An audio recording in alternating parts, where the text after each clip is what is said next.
jamming. It's a goddamn motherfucking titty-sucking two-ball bitch green power, baby! Hello everyone! Welcome to the newest episode of Platinum Reviews. I haven't done one of these in a while.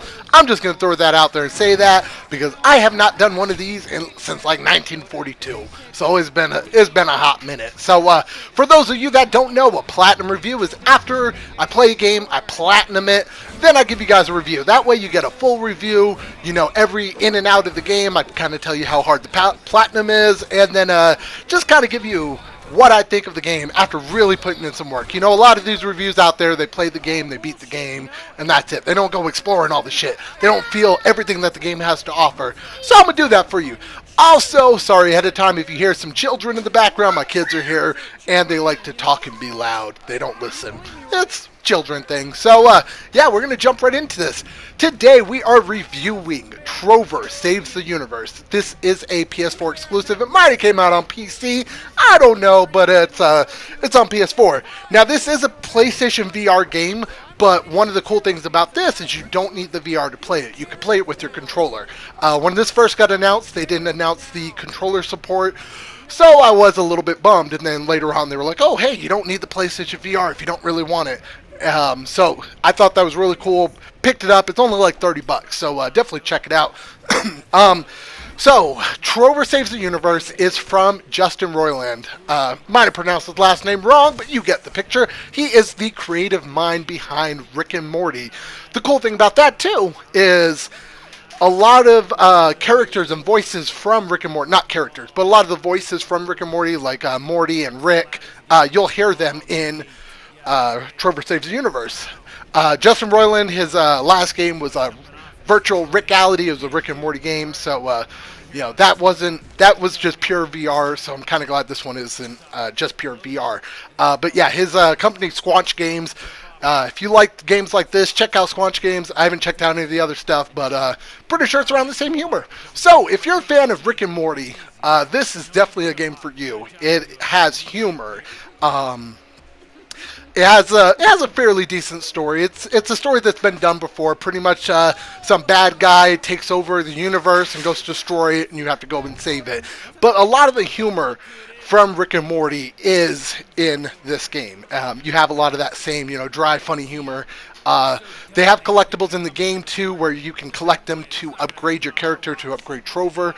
You play as a Chair-Orpian, which is some made-up person who, I guess, sits in his chair and watches TV all day. So you play as a Chair-Orpian, you build a relationship with Trover, and you pretty much control Trover from your chair. It adds a really different kind of game style. It's really unique, and at first it was kind of off. I was like, oh, I don't know if I'm gonna like this, but it's pretty cool. Adds a really new kind of way to play the game, if you will. Definitely, sometimes the camera angles are a little bit janky and everything, but you can kind of try and figure your way around stuff. They have puzzles in the game too, which just involves how you interact with stuff and where you are, where your Chair-Orpian is. So your Chair-Orpian is your camera angle. There are these little nodes all around that you have to get Trover to go to. Once Trover goes to one of those nodes, you can switch over to there, and the Chair-Orpian teleports over to that location. Once that happens, your camera angle changes. So, you know, there's a lot of ways to be like, okay, there's 7 nodes around this area. Let me kind of navigate around these and find all the collectibles and stuff. Also, if you collect all the collectibles, they're called the Green Power Babies. If you collect all the Green Power Babies, you unlock an awesome surprise. It was hilarious. It was pretty hilarious whenever it happened. But I won't tell you anything or spoil anything with that. Just be sure to collect all the Green Power Babies for a really good laugh. A lot of the trophies, first thing I noticed about the game, before I get any game, before I turn it on, I always check the trophy list. The trophy list for this is hilarious. It just really, really good trophy list. A lot of fourth wall breaking stuff. Really good. I won't really tell you any of that. Go check it out online. But yeah, they're hilarious. I'll show you the Platinum trophy just to show you that I did get that trophy. You can kind of get a sense of what I'm talking about. The game in total probably takes about 8 hours to platinum. If you were rushing through not trying to collect any collectibles, you could probably beat it in about 2 to 3 hours. But with the game only being $30, it's not too bad. You can also wait until it comes to like a sale, which I'm pretty sure it will, and get it for a little bit cheaper if you don't want to spend $30 on it. The replayability, I don't think there really is any. Once you beat the game and you get the platinum, there's not really a need to go back and play it again. Maybe to see some more lines that you haven't heard, but I mean, honestly, there's like zero replayability.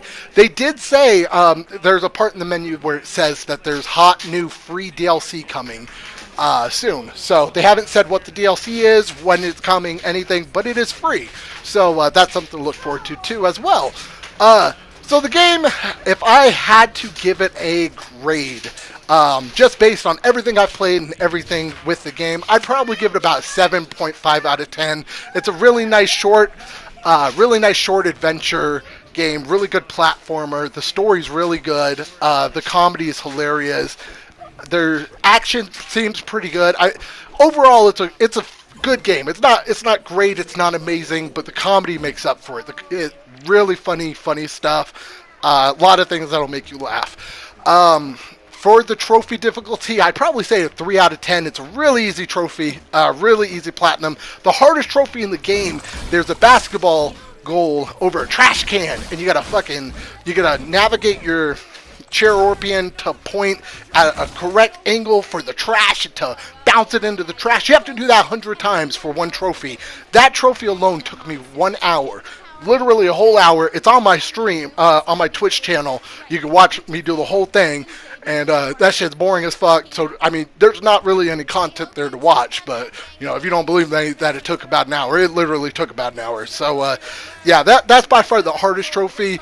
But other than that, I mean, there are some trophies that you do have to replay levels again, which get a little bit annoying, but it's not too bad. So, you know, overall, the platinum trophy is really simple. It's just a matter of grinding a certain couple of parts, with that one trophy, the basketball one, being the hardest. But yeah, that's pretty much Trover Saves the Universe. I'll leave you guys with a couple jokes on here, and you guys have a great rest of your day. Let me know in the comments below if you have played this game or if you're looking forward to it. Let me know if you have any questions. If you can't figure out a trophy or an area, let me know and I'll do my best to try and help you. Again, this has been Chris with... Damn, I don't even know my name anymore. It used to be No Strings Gaming. It used to be Platinum Review. So now it's like Bats 2011. So yeah, this is Chris, or Bats. You guys have a great rest of your day. And as always, go get those Platinums.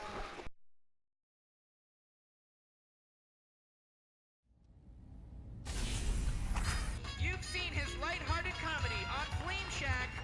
You know him from his silly, family-friendly prop comedy masterpiece, Floppy Props. And he's been a regular on David Letterman for years. Let's give a warm round of applause to Comedy Guy!